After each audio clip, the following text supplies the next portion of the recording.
Job seekers get a chance to learn about the healthcare field and different career opportunities at Blessing Health System's job fair.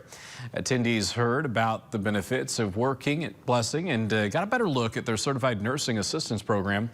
They also got the chance to interview with different departments like the Early Learning Center, Denman Linen, and Food and Nutrition. We certainly want to employ people at Blessing Health System who are passionate about patient care and helping us improve the health of our communities, which is our biggest mission. If you missed today's event, organizers say you can go online to find all of the careers Blessing has to offer, and we have a link to that at WGEM.com.